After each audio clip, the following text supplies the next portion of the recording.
Hey everyone, and welcome to our deep dive today. We're going to be looking at a pretty intriguing idea, and that is how Bitcoin, AI agents, and robotics could actually all converge and end up creating a whole new financial system. Interesting. Our guide for this journey is going to be this guy, Vegan Warrior, Okay. who has a YouTube channel, Yeah.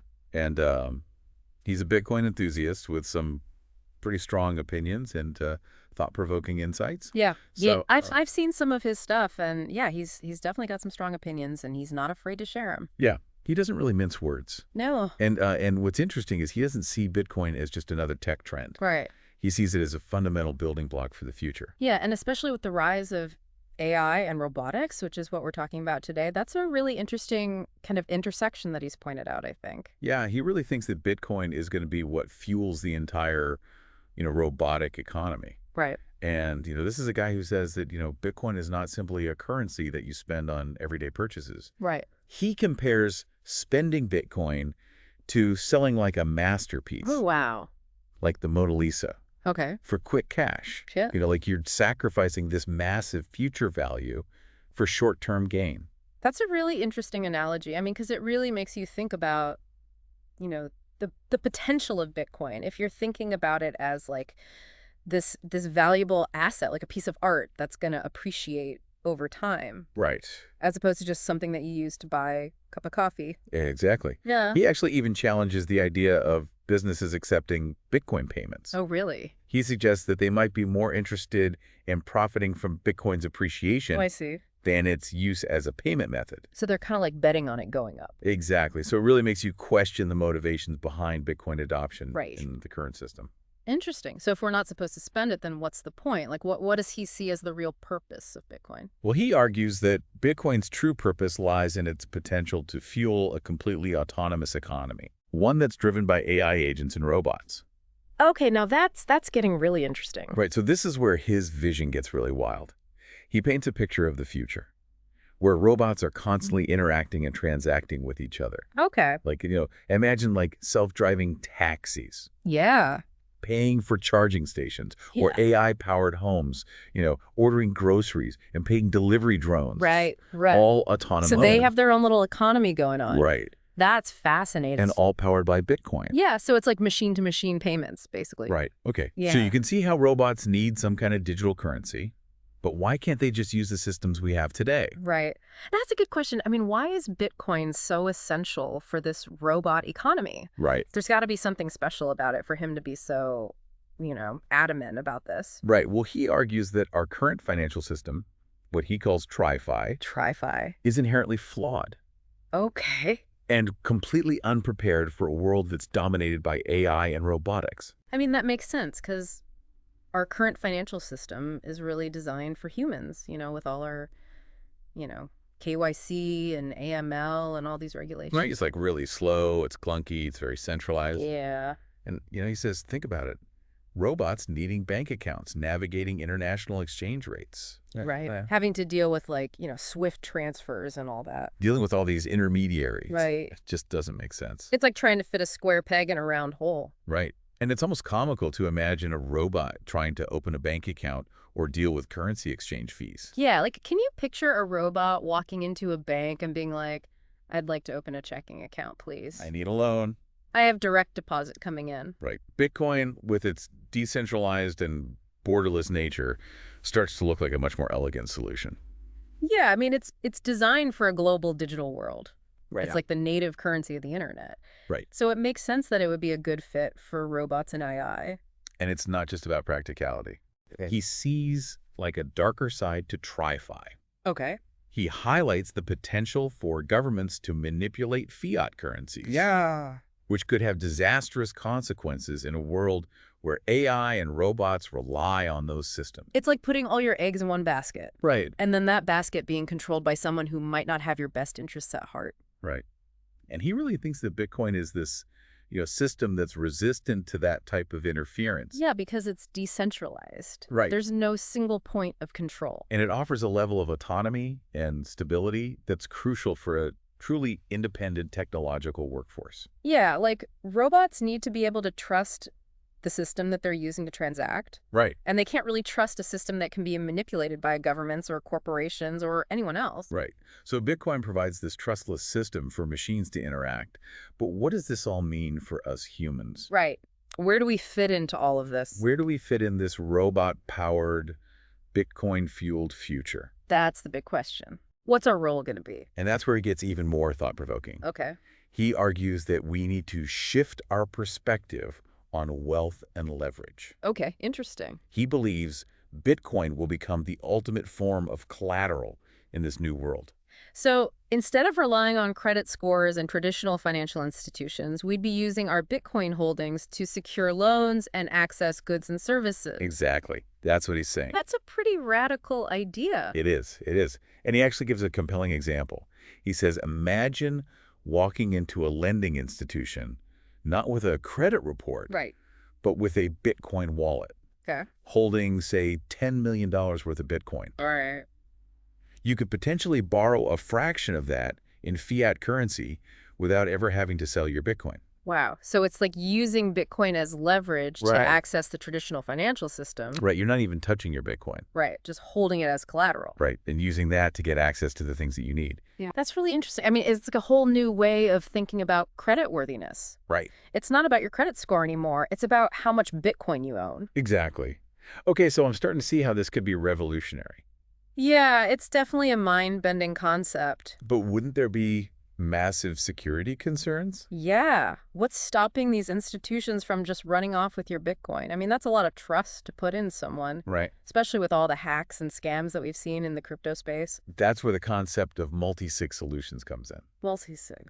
It's a technical safeguard that requires multiple parties to agree before any Bitcoin can be moved. So it's like a checks and balances system. Right.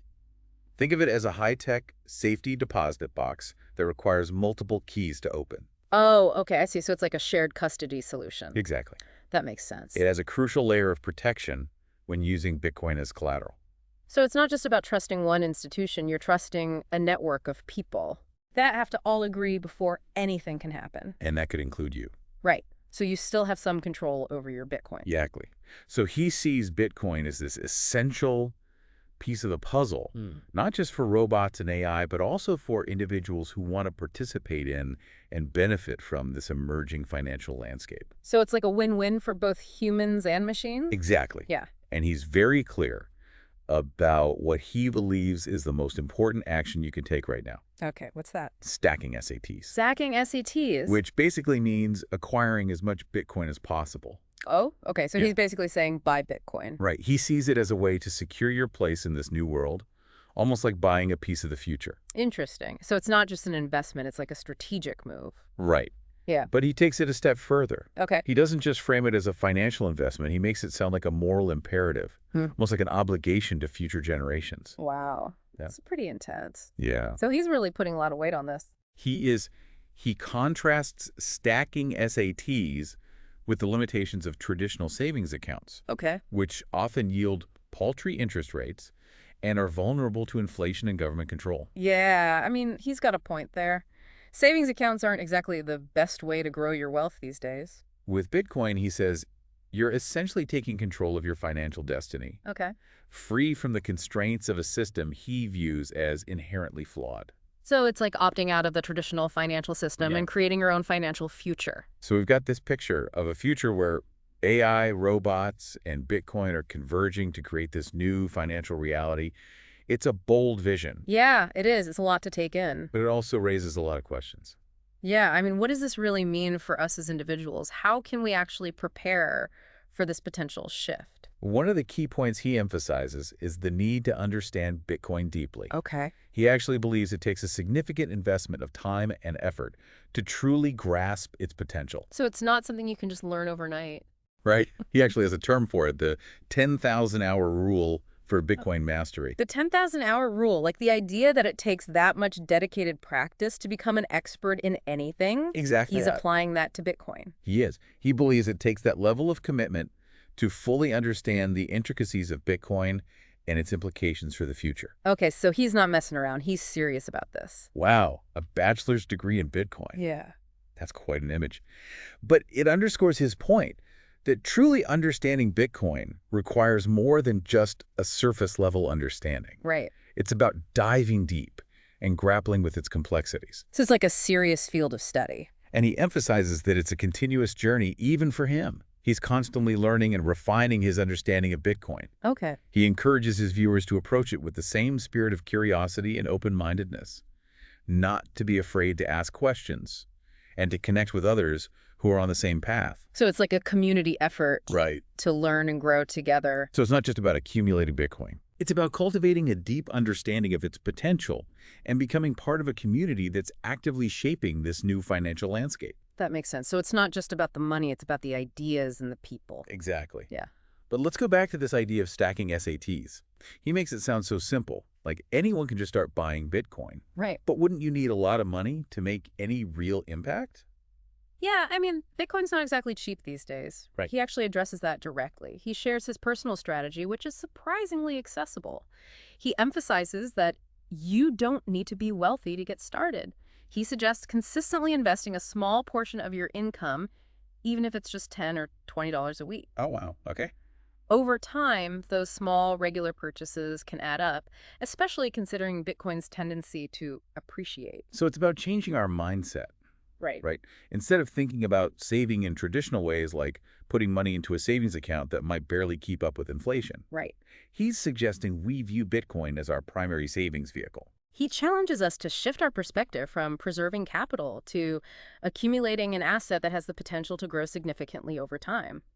It's a fundamental change in how we approach saving and building wealth. He even draws a stark contrast between the negligible interest rates offered by traditional banks and the potential returns from holding Bitcoin. Yeah, I mean, that's definitely a compelling argument, especially in an economic environment where inflation is eroding the purchasing power of traditional currencies. But he doesn't just focus on the potential financial gains, does he? No. He seems to have a deeper philosophical motivation behind this whole stacking SATs philosophy. You're right. He frames it as a way to reclaim control over your financial future. He sees Bitcoin as a tool for individual empowerment, a way to become independent of institutions that he believes are inherently corrupt and designed to benefit the few at the expense of the many. Yeah, he's pretty outspoken about his distrust of the traditional financial system. He is. But he also seems to understand that his perspective might sound radical to some people. He acknowledges that the journey to understanding Bitcoin can be challenging, even overwhelming at times. He encourages viewers to embrace the challenge and not be intimidated by the complexity of Bitcoin. Right. He believes that the rewards, both financial and philosophical, are well worth the effort. It's about empowering yourself with knowledge and taking control of your financial destiny. So if we were to distill his message down to its essence, what would you say is the most important takeaway for our listeners? What's the one action they could take right now to align themselves with this vision of the future? I'd say the most crucial step is to start learning about Bitcoin. Even if you're skeptical, dedicate a few hours to researching it. Explore the concepts we've discussed today, dive into the technology behind it, and consider how it might fit into your own financial goals. That's a great starting point. Yeah. Don't just dismiss it because it sounds strange or too technical. Yeah. Take the time to understand it and then make an informed decision about whether or not it's something you want to be a part of. And remember, you don't have to go all in right away. Start small, learn as you go, and see where this journey takes you. Who knows, you might just discover a whole new way of thinking about money in the future. Now, we've talked a lot about the potential benefits of Bitcoin and this vision of a decentralized future. But surely there must be some downsides, some risks associated with this approach.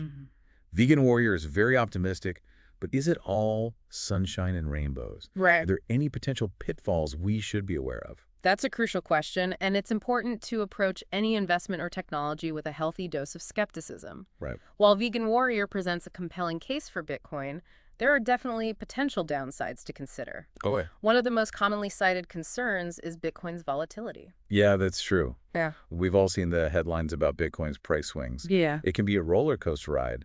And for someone new to this space, that volatility can be intimidating. Absolutely, and Vegan Warrior acknowledges this. He argues that short-term price fluctuations are irrelevant in the grand scheme of Bitcoin's potential. He encourages his followers to focus on the long-term value proposition, to zoom out and see the bigger picture. But even with a long-term perspective, the volatility can make it difficult to use Bitcoin for everyday transactions or as collateral if its value is constantly fluctuating. That's a good point. If you're trying to buy a cup of coffee with Bitcoin and its price suddenly drops by 10%, that can be a real problem. Exactly. And that's why there's a growing ecosystem of stablecoins and layer 2 solutions like the Lightning Network being built on top of Bitcoin. Okay. These innovations aim to address the volatility issue and make Bitcoin more practical for everyday use. Can you explain that a bit more? I've heard those terms thrown around, but I'm not entirely sure how they relate to Bitcoin. Sure, stablecoins are digital assets that are pegged to the value of a stable asset like the US dollar. Hmm. They offer the benefits of cryptocurrency, like fast and borderless transactions, but without the price volatility.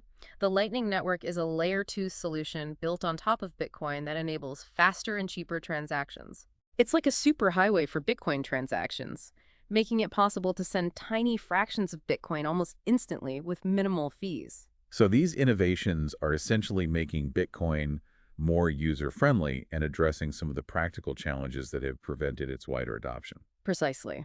They're paving the way for a future where Bitcoin, in combination with these complementary technologies, could become a truly viable alternative to traditional financial systems. Okay. Both for individuals and for the autonomous economy, Vegan Warrior envisions. But even with these advancements, there are still some who view Bitcoin with suspicion. They see it as a tool for criminals, a haven for illicit activities. How does Vegan Warrior respond to those criticisms? He acknowledges that Bitcoin has been used for illegal purposes in the past, just like any form of currency. But he argues that this is a tiny fraction of overall Bitcoin activity and that the transparency of the blockchain actually makes it more difficult to hide illicit transactions compared to traditional financial systems. So he believes that the benefits of Bitcoin, in terms of transparency, security, and autonomy, outweigh the potential risks.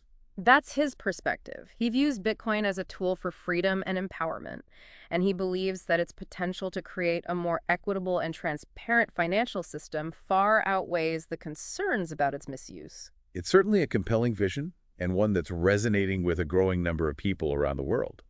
But, as with any disruptive technology, there are bound to be challenges, controversies, and unexpected twists and turns along the way. Absolutely. The future of Bitcoin and its role in this evolving landscape is still being written. But one thing is certain. The ideas that Vegan Warrior is putting forward are challenging us to think differently about money technology and the very foundations of our financial systems. It's a conversation that's worth having. Even if you don't agree with everything he says, it forces us to confront our assumptions and consider alternative possibilities. And who knows, maybe somewhere down the line we'll look back and realize that we were witnessing the birth of a new financial era, one driven by decentralization, autonomy, and the power of individual choice. Thanks for joining us on this deep dive into the world of Bitcoin AI and the future of finance. We hope it sparked your curiosity and encouraged you to explore these ideas further. The future of Bitcoin and its role in this evolving landscape is still being written. But one thing is certain, the ideas that Vegan Warrior is putting forward are challenging us to think differently about money technology and the very foundations of our financial systems. It's a conversation that's worth having, even if you don't agree with everything he says.